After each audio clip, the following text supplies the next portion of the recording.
వచనం చదువుకున్నాం.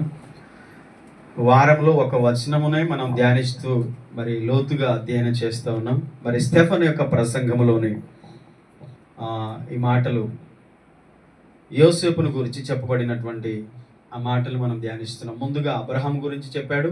ఆ తర్వాత అబ్రహాము, ఇస్సాకు, అలాగే 12 మంది గోత్రకర్తలు యోసేపు యొక్క సహోదరుల గురించి చెప్పాడు. అలాగే యోసేపును గురించి చెప్తున్నాడు. ఈరోజు మనం 11వ వచనం ఒకసారి చదువుతారా?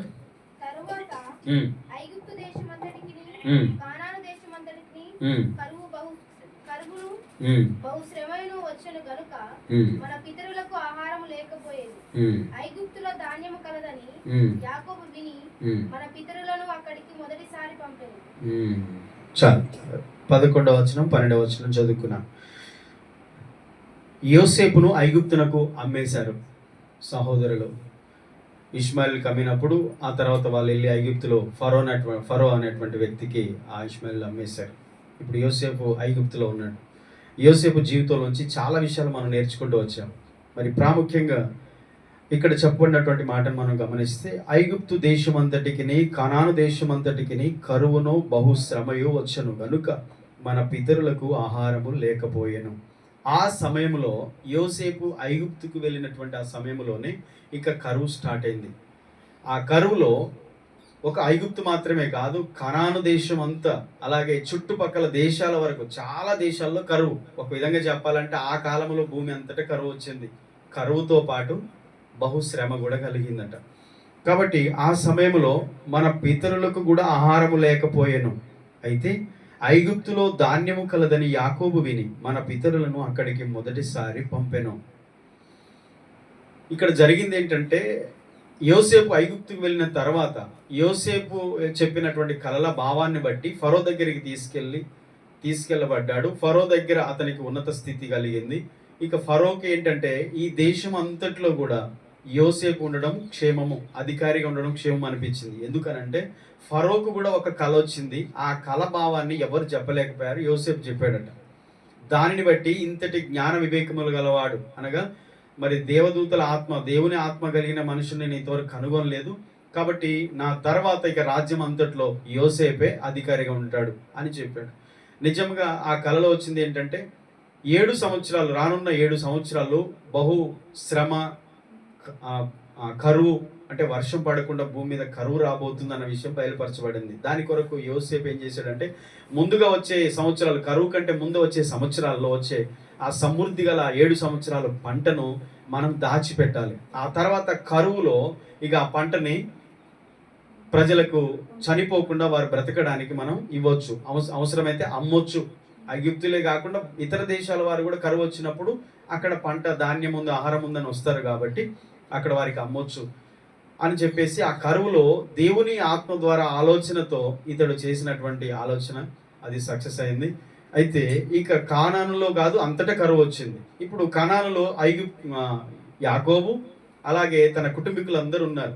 ఇప్పుడు ఐగుప్తులో ఆహారం ఉందని తెలిసి అన్ని దేశాల వారు అక్కడికి వెళ్ళి రూకలు ఇచ్చి, డబ్బులు ఇచ్చి ఆహారాన్ని కొనుక్కొచ్చుకుంటున్నారు. ఇప్పుడు అదే మాట యాకోబు కూడా తన కుమారులకు చెప్తున్నాడు, ఐగుప్తులో ఆహారం ఉంది, అక్కడికి వెళ్ళి మనం చావకుండా ఆహారము కొనుక్కొని రండి అని చెప్తున్నాడు. ఇప్పుడు మనము 11, 12 వచనాలు చదువుకున్నాం. ఈ సందర్భం ఎక్కడుందంటే ఆదికాండం 41వ అధ్యాయం. ఒక్కసారి చూడండి. ఆదికాండం 41వ అధ్యాయంలో 54. యోసేపు చెప్పిన ప్రకారము 7 కరువు సంవత్సరంలో ఆరంభమైంది గాని ఐగుప్తు దేశం అందంతటా ఆహారం ఉండెను. ఐగుప్తు దేశం అందంతటా కరువు వచ్చినప్పుడు ఆ దేశస్తుల ఆహారం కోసం ఫరోతో మొరపెట్టుకుండ్రి. అప్పుడు ఫరో, మీరు యోసేపు నదికి వెళ్ళి అతను మీతో చెప్పినట్టు చేయడని ఐగుప్తులందరితో చెప్పాను. కరువు ఆ దేశం అందంతటా ఉండను కనుక యోసేపు కొట్లన్నీ విప్పించి ఐగుప్తీయులకు ధాన్యం అమ్మకము చేసెను. ఐగుప్తు దేశమందు ఆ కరువు భారముగా ఉండెను. మరియు కరువు ప్రతి దేశమందు భారమైనందున సమస్త దేశస్తులు యోసేపు వద్ద ధాన్యం కొనుటకు ఐగుప్తునకు వచ్చింది. మనం చదివిన అపొస్తలుల కార్యం 7వ అధ్యాయం 11వ వచనానికి సంబంధించిన విషయాలు, మాటలు ఇక్కడ ఉన్నాయి. ఆ దేశం అందంతట కాకుండా ఇతర దేశాల్లో కూడా ఆ కరువు ఉంది కనుక అందరూ ఆ యొక్క కరువు భారముగా ఉన్నందున ప్రతి దేశమందు భారమైనందున ఆ కరువు ప్రతి దేశమందు భారమైనందున సమస్త దేశస్తులు యోసేపునొద్ద ధాన్యం కొనుటకు ఐగుప్తుకు వచ్చారు. ఇప్పుడు అదే అధ్యాయంలో అపొస్తల కార్యములు 7వ అధ్యాయం 12వ వచనం చదువుకున్నాం కదా. ఐగుప్తులో ఆహారం ఉందని యాకోబుని తన కుమారులను అక్కడ పంపించాడు. ఇప్పుడు 42వ అధ్యాయము మొదటి వచనం చూడండి. ధాన్యం ఐగుప్తులో ఉన్నదని యాకోబు తెలుసుకున్నప్పుడు మీరేలా ఒకరు చూచుకొనిచున్నారని తన కుమారుడు తనను. మరి అతడు చూడుడి, ఐగుప్తులో ధాన్యం ఉన్నదని వింటిని మనము చావక బ్రతుకున్నట్లు మీరు అక్కడికి వెళ్లి మన కొరకు అక్కడి నుండి ధాన్యం కొరకు రండి అని చెప్పగా యోసేపు 10 మంది అన్నలు ఐగుప్తులో ధాన్యం కొనబోయేది. చాలు. ఇది అక్కడ చదివిన 11వ వచనం 12వ వచనము. ఇదిగో ఇక్కడ ఆదికాండం 41 54 నుంచి 57 వరకు, అలాగే 42వ అధ్యాయం మొదటి 3 వచనాలు ఇక్కడ ఉన్న విషయాలే అక్కడ స్టెఫను ప్రసంగంలో ఇజ్రాయెల్కి చెప్తున్నాడు అనమాట. అర్థమైందా? క్లియర్గా ఉంది. కాబట్టి ఈ సందర్భము ఈ 2 వచనాల నుంచి మనం చదివిన ఆదికాండంలో ఉన్నటువంటి అధ్యాయం 41, 42 అధ్యాయంలోని వచనాలకు సంబంధించి మనం కొన్ని విషయాలు ఈరోజు మనం నేర్చుకోవాలి. ఓకే, మీకు పాయింట్ వైజ్ చెప్తున్నాను. మొదటిది మీకు జ్ఞాపకం చేస్తాను, ద్రోహమునకు గురైన దేవుని నియమితుడని యోసేపుని గురించి చెప్పబడినటువంటి మాటలు. రెండవది, దేవుని సన్నిధి ద్రోహంలో కూడా మనతో ఉంటుంది. మూడవది, ద్రోహము దేవుని ప్రమోషన్కు దారి. దేవుడు మనల్ని కాపాడడానికి, హెచ్చించడానికి, ఆశీర్వదించడానికి మనకు ఎదురయ్యే ప్రతిది కూడా దేవుని ప్రణాళికలో భాగమే అన్న విషయాన్ని కూడా నేర్చుకున్నాం. నాలుగవది, ఈరోజు దేవుని యోచనలో కరువు కూడా భాగమే. చెప్పండి, దేవుని యోచనలో కరువు కూడా ఒక భాగమే. దేవుని ప్రణాళికలో మనకున్న బాధలు, శ్రమలు, కరువు, కష్టం అన్ని కూడా ఒక భాగమే. చెప్తారా? దేవుని ప్రణాళికలో కరువు కూడా, శ్రమలు కూడా, బాధలు కూడా ఒక భాగమే. ఆమేన్, హల్లెలూయా. ఈ విషయం మనకు అర్థమైతే మనము అధైర్యపడం, మనము కృంగిపోం, మనము ఇంకా కలవరపడం, కలతపడం. ఒక నిశ్చయిత ఉంటుంది మనకు. దేవుని నమ్ముకున్నాము, అయితే దేవుణ్ణి బట్టి మనకు కలిగిన ధైర్యం ఏంటి? దేవుని నమ్ముకున్నావు, దేవుణ్ణి బట్టి నీకు కలిగిన ధైర్యం ఏంటి? ఎలా చెప్పగలం? యోసేపు జీవితం మనకు నేర్పిస్తుంది. మనకు వచ్చే బాధలు ఈ లోకంలో, మనం వెళుతున్న మార్గములో, దేవుని మార్గములో, మన జీవిత యాత్రలో మనకు ఎదురయ్యే ప్రతిది కూడా దేవుని ప్రణాళికలో ఒక భాగమే అని మనకు అర్థమైతే దాని గురించి, వాటి గురించి, మాటల గురించి, బాధల గురించి, కష్టాల గురించి, వాళ్ళు వీళ్ళు అనే వాటి గురించి, మనం ఎదుర్కొనే వాటి గురించి ఎందుకు బాధపడతాం? దేవుని నేను ఆరాధిస్తున్నాను, ఆయన మార్గంలో నడుస్తున్నాను, ఆయన మార్గంలో నడుస్తున్నప్పుడు నా జీవితంలో ఇదిగో ఇవన్నీ ఎదురవుతున్నాయి, ఇవి దేవుని ప్రణాళికలో భాగమే అని నువ్వు అర్థం చేసుకున్న రోజు ఇంకా నువ్వెందుకు కృంగిపోతావు? ఒకసారి ఆలోచించండి. యోసేపు జీవితంలో దేవుని యొక్క ప్రణాళిక ఉంది. ఆ ప్రణాళికలో భాగమే ఇవన్నీ. యోసేపే కాదండి, యోసేపు తండ్రి యాకోబు కూడా, యాకోబు కుటుంబంలో ఉన్న వారందరూ, యాకోబు కుమారులు, వారి కుటుంబ సభ్యులందరికీ కూడా దేవుని ప్రణాళికలో ఇవి భాగమే అని అర్థం చేసుకోవాలి. దేవుడు కరువును ఉపయోగించి ఐగుప్తుకు తీసుకొచ్చాడు తన ప్రజలను. వాగ్దానం దేవుడు నెరవేర్చడానికి ఆయన ఎలా నడిపిస్తాడో అర్థం కాదు చాలాసార్లు. వారు ఐగుప్తుకు రావడానికి, యోసేపును కలుసుకోవడానికి, యోసేపు వారికి పరిచయం కావడానికి, యోసేపు తన సహోదరులు యోసేపును, తన తండ్రి అయిన యాకోబు, తన కుమారుడైన కోల్పోయిన నా కుమారుడు దూరం అయిపోయాడని బాధపడుతున్నాడు తన తండ్రి అయిన యాకోబును యోసేపుకు కూడా కనపరచడానికి కరువును దేవుడు వాడుకున్నాడు. అర్థమైందా? ఆలోచించారా? కరువు ఎందుకు వచ్చింది, నా కష్టం ఎందుకు వచ్చింది, శ్రమలు ఎందుకు వచ్చాయి మనం అనుకుంటాం. దేవుడు అంటాడు వాటిని ఉపయోగించి దేవుడు తన ఉద్దేశాన్ని నెరవేరుస్తాడు. మనం ఎదిగిన వారిగా ఉండాలి. ఎన్ని రోజులు పాలు తాగే వారిగా ఉంటారు మీరు? ఎన్ని రోజులు ఇంకా పసిపిల్లలాగా ఉంటారు? లోకం ఆయోపాయములలో, లోకం మనుషులతో పోల్చుకుంటున్నారు మీరు. దేవునితో పోల్చుకోండి, దేవుని సేవకులతో పోల్చుకోండి, దేవుని పరిశుద్ధులతో మిమ్మల్ని పోల్చుకోండి, దేవుని వాక్యంతో మిమ్మల్ని మీరు పోల్చుకోండి. లోకంతో పోల్చుకుంటారు, ఏడ్చుకుంటూ కూర్చుంటారు అక్కడే. వానికి నిరీక్షణ లేదు, లోకంలో ఉన్న వానికి లేదండి. దేవుని నమ్మిన వానికి ఆత్మీయ నేత్రాలతో దేవుణ్ణి చూస్తూ, ఆత్మీయ చెవులతో దేవుని మాటలు వింటూ, హృదయంలో ఒక నిశ్చయతతో ఉంటాడు. మీకు చాలాసార్లు చెప్పాను, లోకమంతా హేళన చేస్తున్న నోబాహు ఒక్కడే పట్టించుకోకుండా దేవుని మాటను తన హృదయంలో మనసులో పెట్టుకొని వాడని కట్టాడు 120 సంవత్సరాలు. వాళ్ళ మాటలు వింటే ఆ పని వదిలేసేవాడే. ఆ ఓడ కట్టడం ఆగిపోయేది, ఆయన కూడా వాళ్ళతో పాటు జలప్రలయంలో. దేవుడు చెప్పాడు, నేను నాశనం చేయబోతున్నాను ఈ లోకాన్ని, నోవాహు నీ కొరకు నీ కుటుంబీకుల కొరకు ఓడను సిద్ధం చేసుకో అన్నాడు. వారికి ఏం అర్థమవుతుంది? దేవుడు ఈయనకు చెప్పింది లోకానికి ఏం అర్థమవుతుంది? దేవుడు నీకు చెప్పేది లోకస్తులకు ఏం అర్థమవుతుంది? నీకు అర్థం కావాలి. నీకే అర్థం కాలేదంటే నీకు వాళ్ళకి తేడా ఏమీ లేదు. అవి భాగమే, నా జీవితంలో ఇవన్నీ భాగమే, దేవుని ప్రణాళికలో భాగమే. దేవుడు నన్ను ఏర్పరచుకున్నాడు, ఆయన నడిపిస్తున్నాడు. కరువును ఉపయోగించి యాకోబును తన కుటుంబీకులను ఐగుప్తుకు దేవుడు నడిపించాడు. హల్లెలూయా. శ్రమను ఉపయోగించి, బాధను ఉపయోగించి, కరువును ఉపయోగించి యాకోబును తన కుటుంబాన్ని దేవుడు నడిపించాడు. భూమి అంతటా కరువు కలిగెను. ఐగుప్తులు కనానులో కూడా కరువు, శ్రమ కలిగింది, ఆహారం లేదు. రెండవ విషయం, దేవుడు కరువును ఉపయోగించి యాకోబు కుటుంబాన్ని ఐగుప్తుకు తీసుకొచ్చాడు. మూడవది, దేవుని ప్రణాళికలో ఉన్న సమస్యలు మన మార్గంలో మనల్ని కదిలిస్తాయి. కొన్నిసార్లు సేఫ్ జోన్లో ఉంటాం, కొన్నిసార్లు హబ్బా నాకు ఏం కుదరలేదు, నేను హాయిగా ఉన్నాను అనుకుంటాం, కొన్నిసార్లు మర్చిపోతాం, దేవుణ్ణి మర్చిపోయే స్థితికి కూడా మనం వెళ్ళిపోతాం. కానీ ఇలాంటి సిచ్యువేషన్స్ మనల్ని కదిలిస్తాయి, మరలా దేవుని వైపు నడపడానికి, దేవునికి దగ్గర కావడానికి ఉపయోగపడతాయి. ఏ బాధ లేదు, ఏ కష్టం లేదు, ఏ సమస్య లేదు, ఏ రోగం లేదు, ఏ నొప్పి లేదు, ఏ కొదవ లేదు, ఫైనాన్షియల్గా కానీ ఆర్థికంగా ఆరోగ్యంగా కానీ అసలు నాకు ఏమీ కొదవలేదు అనుకుంటే దేవునితో నీకు పని లేదు. నాకు అన్ని సమృద్ధి ఉన్నాయి, నాకు ఏమి కొదవలేదంటే దేవునితో నీకు పని లేదు. కానీ ఆయన అంటాడు, నీతో నాకు పని ఉంది కాబట్టి ఇవన్నీ నీ జీవితంలో స్టార్ట్ అవుతాయి. నీ జీవితంలో నేను అనుమతిస్తాను, నా మార్గంలో నడవడానికి, నన్ను తెలుసుకోవడానికి, నా మంచితనాన్ని గుర్తించడానికి, నన్ను నువ్వు మహిమపరచడానికి, నా సాక్షిగా నువ్వు బ్రతకడానికి నీ జీవితంలో ఇవన్నీ కూడా వస్తాయి. ఆయనతో నీకు పని లేదు, కానీ నీతో ఆయనకి పని ఉంది.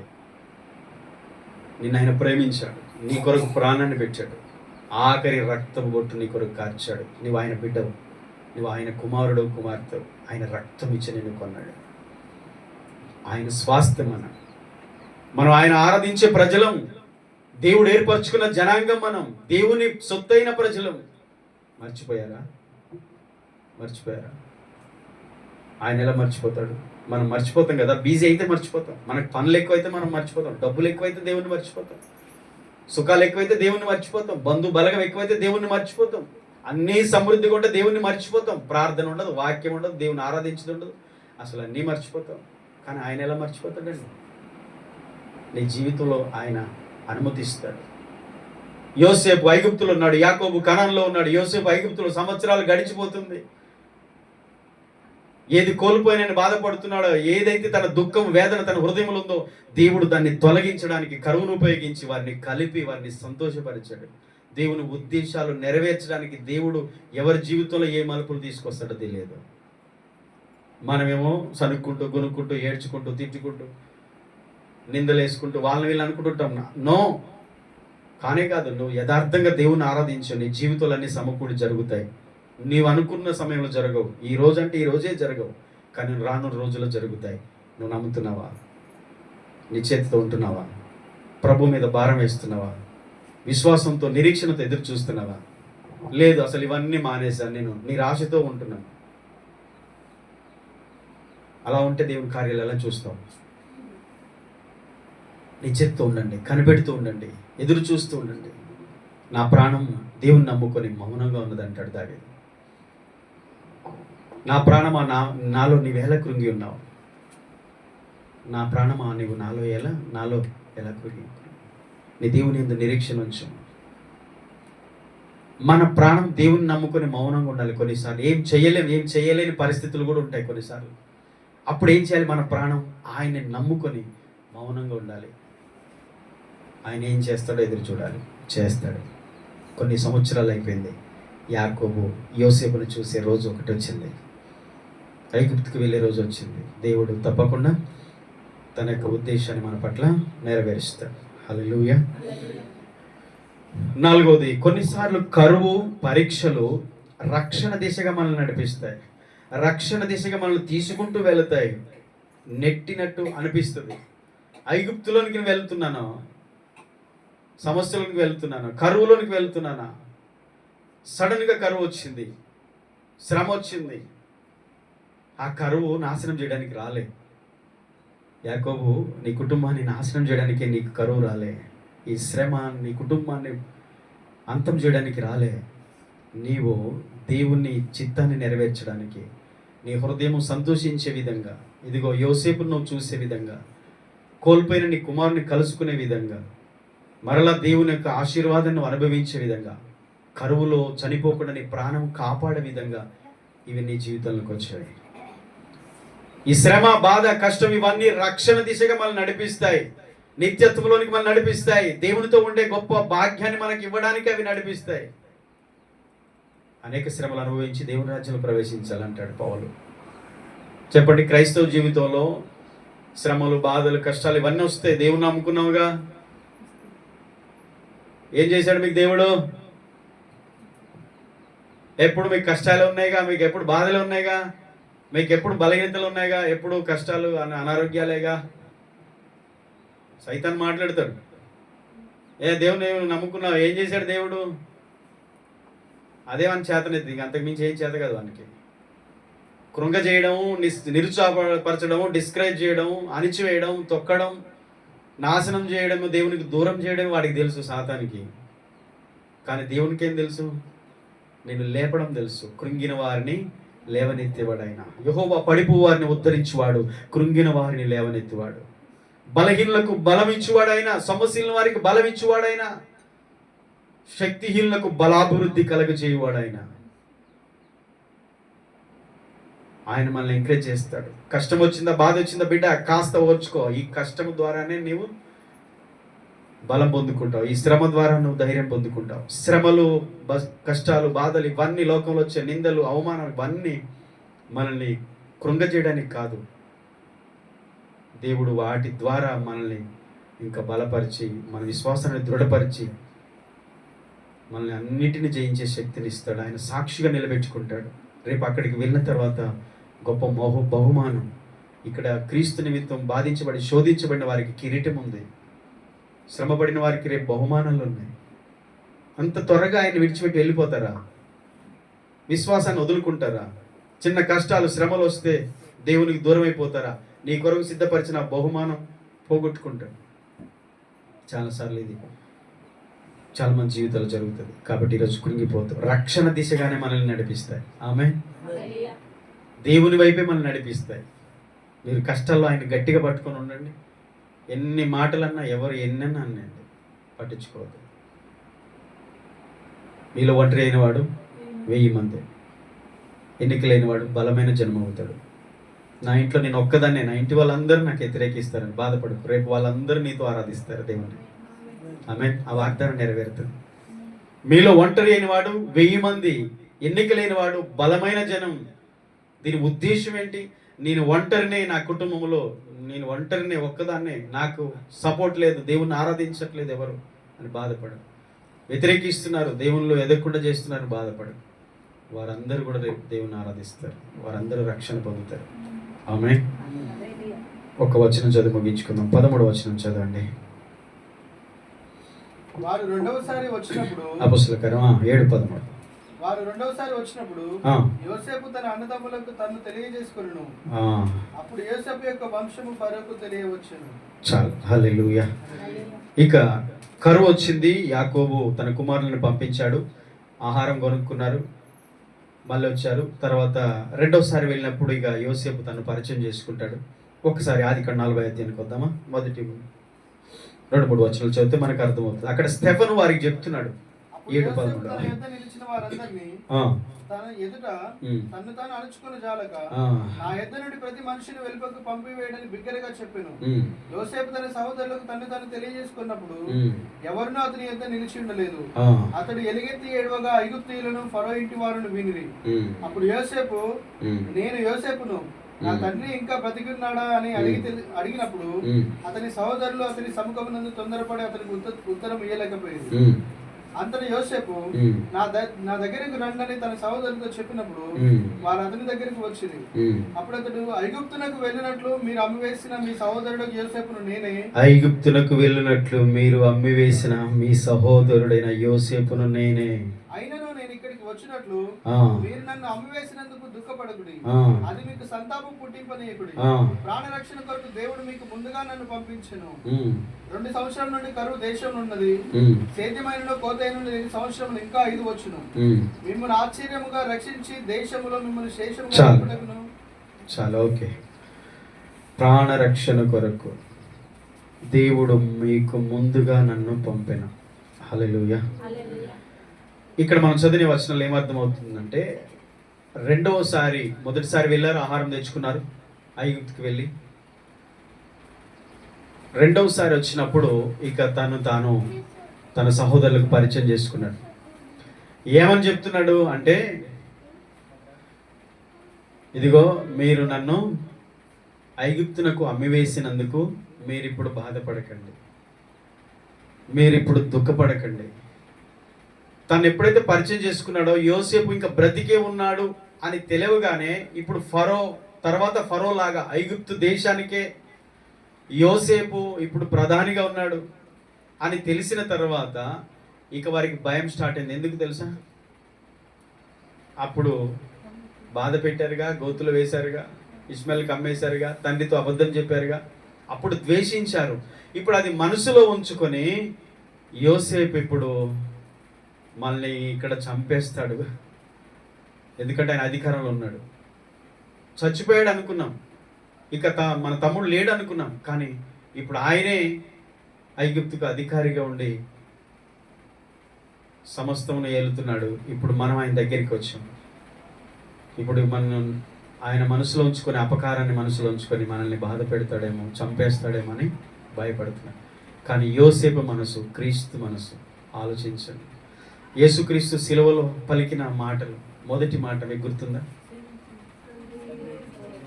తను బాధ పెట్టిన వారిని అందరినీ కూడా క్షమించాడు, తండ్రికి కూడా ప్రార్థన చేశాడు.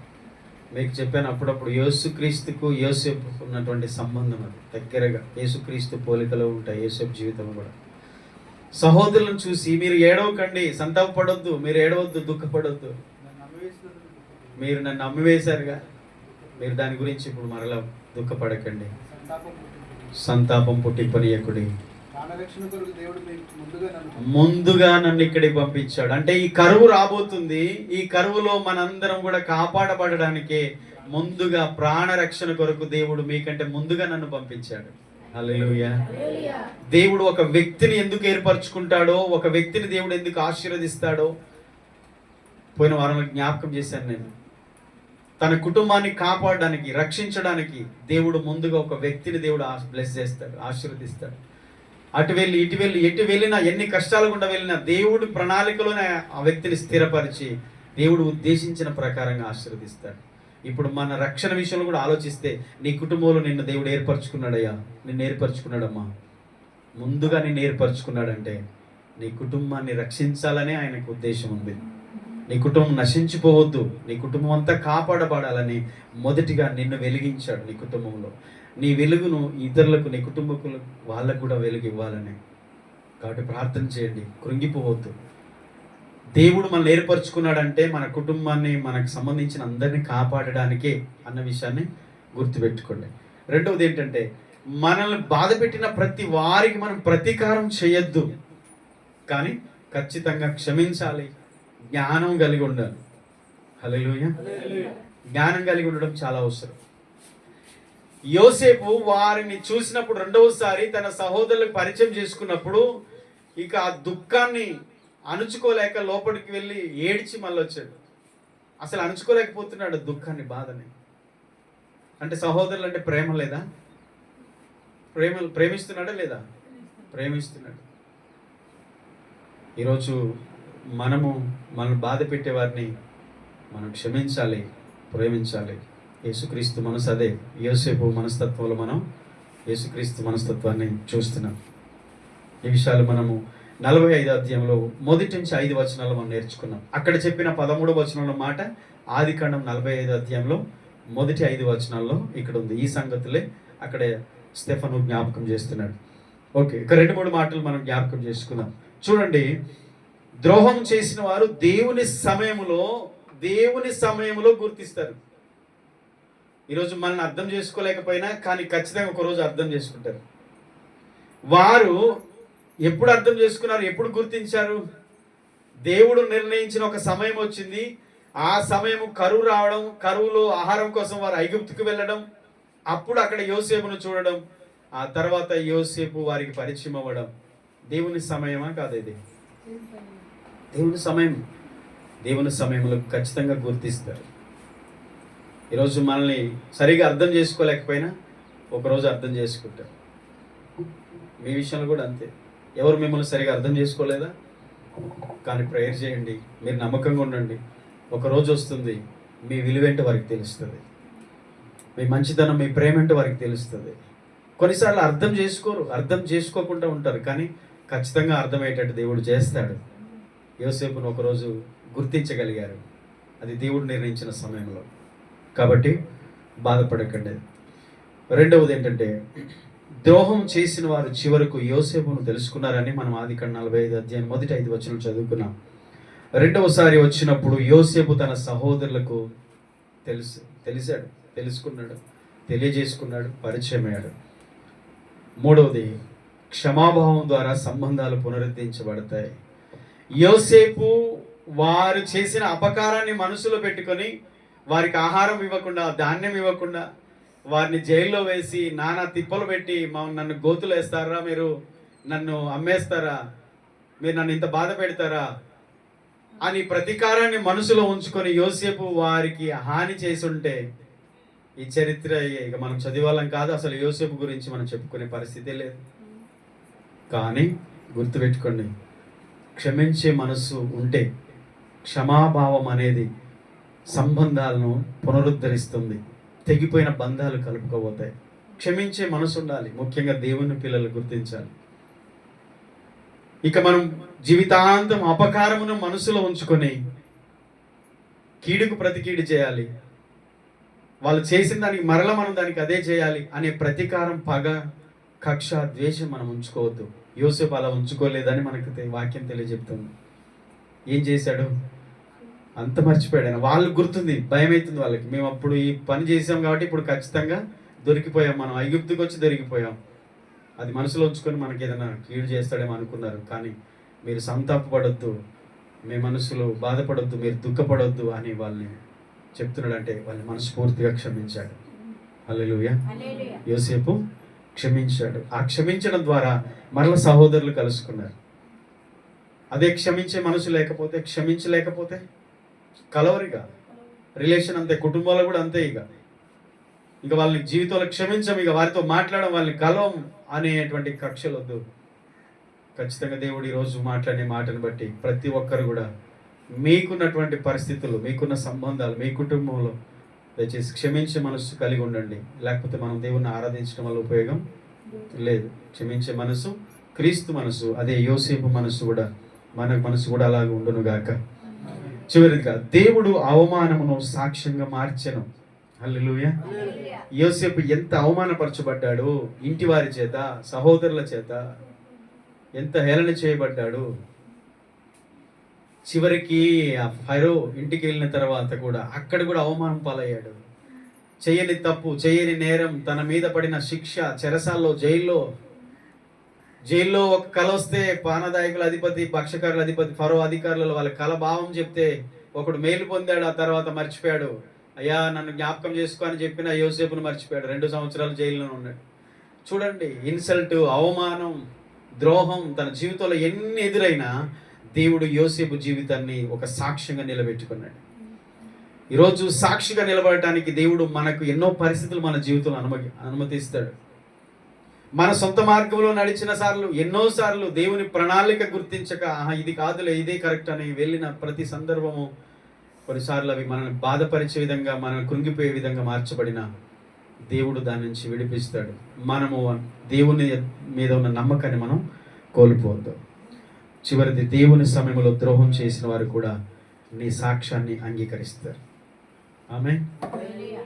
అవమానం పొందిన వారు సాక్షులుగా నిలబడతారు. యోసేపు అదే తన జీవితంలో ఎన్నో ఎదుర్కొన్నాడు, కానీ ఒకరోజు సాక్షిగా నిలబడ్డాడు. రెండవది, ద్రోహం చేసిన వారు, బాధ పెట్టిన వారు కూడా తన గురించి సాక్ష్యం చెప్తారు. అలాగే దేవుడు నిలబెడతాడు. నువ్వంటే ఏదో అనుకున్నా, నిన్ను తిట్టినా, నిన్ను కొట్టినా, నిన్ను దూషించినా, మీరు అట్లన్నా ఇట్లన్నా, కానీ మీ ద్వారా ఈరోజు మేము నిలబడ్డాం. యోసేపు, నిన్ను బాధ పెట్టాము, అమ్మివేశాం, నిన్ను దూషించాం, నిన్ను అవమానించాం, నిన్ను ద్వేషించాం, నిన్ను అసహించుకున్నాం, అసలు వీడు బ్రతకకూడదు ఇలాంటివాడు అని నిన్ను గురించి అన్నాం. ఈరోజు నీ ద్వారానే మేము బ్రతుకుతున్నాం. యోసేపు నీవే ఈరోజు అని యోసేపును గురించి నిజంగానే దేవుడు నీకు తోడుగా ఉన్నాడు. మేము నేను ఎంత బాధ పెట్టినా నువ్వు మమ్మల్ని క్షమించావు, మీరు సహాయం చేశావు అని సహోదరులు యోసేపును గురించి సాక్ష్యం ఇచ్చే పరిస్థితి. ఈరోజు నీ జీవితాన్ని కూడా దేవుడు అలా ఉంచుతాడు. నువ్వు దేవునిలో నమ్మకంగా ఉంటే, ఆయన్ని నమ్ముకొని ఉంటే, నువ్వు ధైర్యంగా ఉంటే, పరిస్థితులను బట్టి, బాధలను బట్టి, కష్టాలను బట్టి, ఈ లోకంలో ఎదుర్కొంటున్న సమస్యలను బట్టి, ఆర్థిక ఇబ్బందులను బట్టి, వీటన్నిటి బట్టి నాకు దేవుడు ఏం చేశాడు అనేటువంటి అబద్ధం మాట, అవిశ్వాసం మాట, సాతాను మాట మాట్లాడకూడదు. అది అపవాదికి చోటిచ్చినట్టు అవుతుంది. నువ్వు ఎన్ని జరిగినా నీ దేవుణ్ణి గట్టిగా పట్టుకొని ఉండు. ఒక యోసేపులాగా దేవుడు నిన్ను సాక్షిగా నిలబెడతాడు. దేవుడి మాటలు దీవించును గాక. మోకరించండి, కళ్ళు మూసుకుందాం, తల్ల ఉంచుదాం, ప్రార్థన చేద్దాం. ప్రభువా, యోసేపు జీవితంలో, అలాగే యాకోబు జీవితంలో, తన కుమారులు, తన కుటుంబీకుల జీవితంలో నీ ప్రణాళిక ఏంటో మేము అర్థం చేసుకున్నాం. ఒక కరువును, శ్రమను ఉపయోగించి నీవు ఐగుప్తుని తీసుకెళ్ళావు. యోసేపును వారు కలుసుకోవడానికి కరువు కారణమైంది. తన సహోదరుని కలుసుకోవడానికి, యాకోబు తన కుమారుని కలుసుకోవడానికి, యోసేపు తన తండ్రిని, సహోదరుని కలవడానికి ఒక కరువు, ఒక శ్రమ కారణమైంది. దేవుడు దాన్ని ఉపయోగించు